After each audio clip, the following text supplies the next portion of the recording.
सवेरे का समय पालनपुर गांव में कड़ाके की ठंड पड़ रही थी। तभी एक 10 साल का लड़का रोहन फटे पुराने कपड़े पहने ठंड में कांपते हुए एक दुकान पर आता है। ए चोर चोर चोर, पकड़ो उसे, पकड़ो पकड़ो, चोर चोर चोर। रोहन टोपी लेकर भाग रहा था और पीयूष चोर चोर चिल्लाते हुए उसके पीछे भाग रहा था। तभी रोहन एक छोटे से घर के पास आता है। तभी पीयूष उसे पकड़ लेता है। 2 कौड़ी के गरीब, चोरी करता है तू?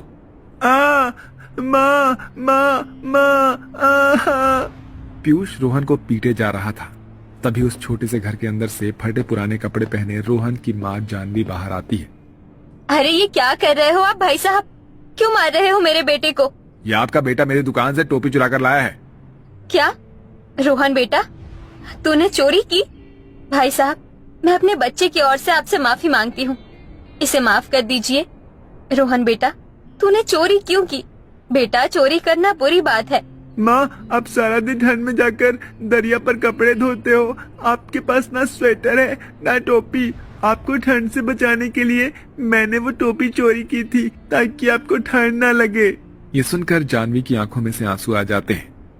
मेरे बच्चे, मुझे नहीं लगती ठंड। तू वचन दे मुझे कि आज के बाद तू कभी चोरी नहीं करेगा। माँ, चोरी कौन करता है, पर हम इतने गरीब क्यों हैं माँ? हाँ, क्यों पिताजी हमें छोड़कर चले गए? इतनी ठंड में टूटे घर में और फटे कपड़ों में नहीं रहा जाता माँ। आपका संघर्ष और आपकी तकलीफ नहीं देखी जाती मुझसे। जानवी रोहन को लिपटकर खूब रोने लगती है। तभी वो रोहन को लेकर अपने छोटे से घर के अंदर आती है। जानवी पालनपुर गांव में अपने छोटे से टूटे फूटे घर में अपने बेटे रोहन, 8 साल की बेटी चिंकी और बूढ़ी सास हिमानी के साथ बड़ी गरीबी में अपना जीवन बिता रही थी। कुछ दिनों पहले ही जानवी के पति की एक दुर्घटना में मौत हो गई थी। तब से जानवी उसी गांव के लोगों के कपड़े धोने का काम करती थी। जानवी के घर में एक फटी चटाई, मिट्टी के बर्तन और मिट्टी के चूल्हे के सिवा कुछ भी नहीं था। एक दिन कड़ाके की ठंड पड़ रही थी और इस ठंड में सब एक ही चटाई पर बिना रजाई कंबल के सो रहे थे। माँ जी, मैं कपड़े धोने दरिया पर जा रही हूँ। रोहन बेटा, अगर ज्यादा ठंड लगे तो बाहर आंगन में लकड़ियाँ है, उसे बाटली में जलाकर तीनों आग की भाप ले लेना। जी माँ। तभी जानवी अपने सर पर बड़ी सी कपड़ों की पोटली उठाकर अपने घर से चली जाती है। जानवी रोज शाम को गांव वालों के घरों में जाकर उनके कपड़े देती थी और उनसे कपड़े लेती थी और सवेरे वही कपड़े ले जाकर गांव के दरिया में हाथ से धोती थी। इस काम में जानवी को रोज के कभी 100 रुपए मिल जाते थे तो कभी 200 रुपए। इतनी कम आमदनी में जानवी और उसके परिवार वालों को बहुत ही तकलीफ होती थी। तभी जानवी दरिया के पास आकर ठंड में ठंडे पानी से कपड़े धोने लगती है। कितनी ठंड है! इतनी ठंड में तो ठंडे पानी में तो हाथ भी नहीं डाला जा रहा। भगवान जी, क्यों हम गरीबों के जीवन में इतने दुख लिखे हैं? क्यों हमें इतनी तकलीफों का सामना करना पड़ रहा है? क्या मेरे बच्चों को औरों की बच्चों की तरह खुश रहने का अधिकार नहीं है? इस गरीबी में क्यों हमसे हमारी खुशियाँ छीन ली? तभी जानवी को सामने दरिया के पानी में एक घास के अंदर फटी मैली चादर अटकी दिखाई देती है। ये देखकर जानवी दरिया में जाती है और उस चादर को बाहर लेकर आती है, जो काफी फटी और मिट्टी में भरी हुई थी। ये चादर तो बहुत बड़ी है। एक काम करती हूँ, इसे अच्छे से धो लेती हूँ। ये चादर मेरे बच्चों को ओढ़ने के काम आएगी। जानवी उस मैली फटी चादर को धोने लगती है। तभी 2 शहरी अमीर लड़कियां कविता और पायल स्वेटर और टोपियां पहने वहां आती है। ओह माय गॉड, ये लड़की इतनी ठंड में यहाँ कपड़े धो रही है। कौन हो आप बहन? और इस ठंड में ये खराब चादर क्यों धो रही हो? मैं रोज इसी दरिया पर आकर लोगों के कपड़े धोने का काम करती हूँ। आप दोनों कौन हो? हम शहर में रहते हैं। हम यहाँ अपने मामा सेठ बंसीलाल के घर आए हैं। क्या आप हमें अपने गांव के बारे में कुछ बता सकती हो? हम गांव के बारे में जानना चाहते हैं। तभी जानवी कपड़े धोते धोते कविता पायल को अपने गांव के बारे में बताने लगती है। दोपहर का समय होता है।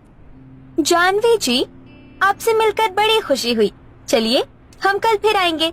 कविता और पायल वहां से चले जाते हैं। रात के समय जानवी अपने घर आती है और सब बासी खाना खाकर एक चटाई पर लेट जाते हैं। तभी जानवी वो फटी चादर अपने बच्चों को और सास को ओढ़ा देती है। इस ठंड से बचने के लिए कुछ तो नसीब हुआ हमें। बहू, तू भी इस चादर में आ जा, ठंड बहुत ज्यादा है। सब उसी फटी चादर को ओढ़कर सो जाते हैं। अगले दिन जानवी फिर गांव वालों से कपड़े लेकर दरिया पर आती है और कविता पायल फिर वहां आकर जानवी से बातें करने लगते हैं। वहां दरिया पर घूमने लगते हैं। कई दिन ऐसे ही बीत जाते हैं। अब जानवी, कविता, पायल तीनों में गहरी दोस्ती हो चुकी थी। जानवी ने पायल, कविता को सब कुछ बताया था। बस अपनी गरीबी और अपने जीवन के बारे में कुछ भी नहीं बताया था। एक दिन दोपहर में जानवी, कविता, पायल दरिया पर बैठे बातें कर रहे थे। जानवी, इतने दिनों से हम तुम्हारे पास आ रहे हैं, पर अब तक तुमने हमें अपने बारे में नहीं बताया। हमें तुम्हारे नाम के अलावा तुम्हारे बारे में कुछ भी नहीं पता है। हाँ जानवी, तुम कौन हो, कहाँ रहती हो, ये तो तुमने हमें बताया ही नहीं। क्या करूं, अगर इन्हें मेरी गरीबी और मजबूरी के बारे में पता चला तो कहीं मुझसे दोस्ती ना तोड़ दें। अरे कविता, पायल, मुझे ना कुछ जरूरी काम याद आ गया, मैं तुम दोनों से कल मिलती हूँ। इतना कहकर जानवी अपने कपड़े लेकर वहाँ से चली जाती है। ये ले, हम तो जानवी को बताना ही भूल गए कि हम कल सवेरे अपने शहर जा रहे हैं। कोई नहीं, हम शाम को जानवी के घर का पता ढूंढकर उसके घर जाएंगे और उसके परिवार से भी मिल लेंगे। शाम का समय जानवी अपने घर में बासी रोटी दाल के साथ खा रही थी। माँ, आप मुझे और राहुल भाई को हमेशा अच्छा ताज़ा बना खाना खिलाते हो और दादी और आप हमेशा बासी खाना क्यों खाते हो? बिटिया, अगर तुम रोज रोज बासी खाना खाओगी तो तुम्हारी तबीयत खराब हो जाएगी। हमें तो बचपन से ही बासी खाना खाने की आदत है। कभी सोचा नहीं था मैंने कि हमारी गरीबी इतनी बढ़ जाएगी कि हमारे बच्चे को भी इस गरीबी के दौर से गुजरना पड़ेगा। भगवान जी, मेरे बच्चों ने बचपन से लेकर अब तक खुशियों के दिन नहीं देखे। हमारे जीवन से ये गरीबी दूर कर दीजिए भगवान जी। तभी चिंकी और रोहन अपनी माँ के आंसू पोंछते हैं।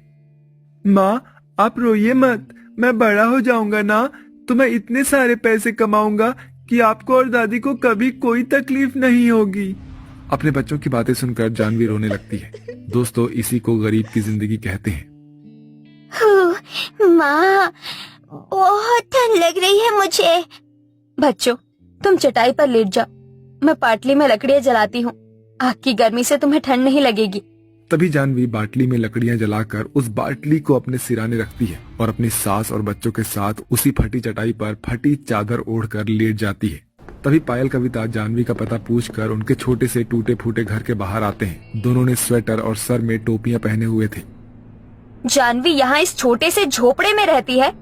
तभी दोनों जानवी के घर के अंदर आते हैं और अंदर का नजारा देखकर कविता, पायल के होश उड़ जाते हैं। अंदर जानवी अपने परिवार के साथ ठंड में कांपते हुए फटी चादर ओढ़े लेटी हुई थी। जानवी, पायल कविता को देखकर जानवी के होश उड़ जाते हैं। कविता, पायल, तुम दोनों यहाँ? जानवी, तुम ये फटी चादर, छोटा घर, ये सब क्या है जानवी? तभी हिमानी और जानवी रोते रोते कविता, पायल को अपनी गरीबी और अपने दुख भरे जीवन के बारे में सारी बातें विस्तार से बताती है। जानवी के दुख भरे जीवन की बातें सुनकर पायल, कविता के भी आंखों में आंसू आ जाते हैं। मेरी बहन जानवी, तुम इतनी गरीबी में अपना जीवन बिता रही थी और तुमने हमें एक बार भी नहीं बताया। जानवी, तू रो मत, हम है ना तेरी दोस्त। अब तेरे जीवन से हम ये गरीबी हमेशा के लिए दूर कर देंगे। कविता, चल मेरे साथ। कविता, पायल वहाँ से चले जाते हैं और करीब 2 घंटे बाद बहुत सारा सामान एक गाड़ी में लेकर जानवी के घर आते हैं। कविता और पायल ने नए कंबल, नई रजाई, नए कपड़े और 3 से 4 महीने का राशन, बर्तन, गैस और भी बहुत सारा सामान लेकर आए थे। तभी वो सारा सामान जानवी के घर में जमाते हैं और उसके बच्चों को महंगे स्वेटर पहनाते हैं। ये देखकर हिमानी, जानवी, पायल कविता के कदमों में गिर जाते हैं। अरे नहीं नहीं माँ जी, ये मत कीजिए। जानवी, ये ले 2 लाख रुपए, तुझे जीवन में काम आएंगे। कविता, पायल, मैं तुम्हारा ये एहसान कैसे चुका पाऊंगी। जानवी, हम तुम्हें एक सिलाई मशीन खरीद कर देते हैं। शहर में एक कारखाना है जो घर बैठे महिलाओं को रोज के कपड़े सिलाई का काम देता है। हम तुम्हें उस कारखाने का काम दिलाते हैं, जिसे करके तुम हजारों रुपए रोज के कमाओगी। अच्छा, अब हम चलते हैं। 2 दिन बाद हम सिलाई मशीन और कारखाने का काम लेकर तुम्हारे पास आएंगे। कविता, पायल वहाँ से चले जाते हैं। जानवी ने सपने में भी नहीं सोचा होगा कि कविता और पायल अचानक से उसके जीवन में इस तरह से आ जाएंगे और उसके जीवन का नक्शा ही बदल देंगे। 2 दिन बाद कविता, पायल सिलाई मशीन लेकर और कारखानों का ऑर्डर लाकर जानवी को दे देते हैं, जिसके बाद जानवी अपने घर में सिलाई मशीन पर कपड़े सिलकर रोज के हजारों रुपए कमाने लगती है और अपनी गरीबी दूर करने लगती है। तो देखा दोस्तों आपने, आज हम बहुत खुश हैं कि हमारे कारण जानवी जैसी लड़की के जीवन से आज हमेशा के लिए गरीबी दूर हो गई। मदद करो किसी की तो ऐसे करो कि उसका जीवन ही संवर जाए। उम्मीद करती हूँ कि आपको हमारी ये कहानी पसंद आई होगी। तो मिलते हैं ऐसी ही अगली नई मजेदार कहानी के साथ। तब तक खुश रहें, मस्त रहें और लोगों की मदद करते रहें।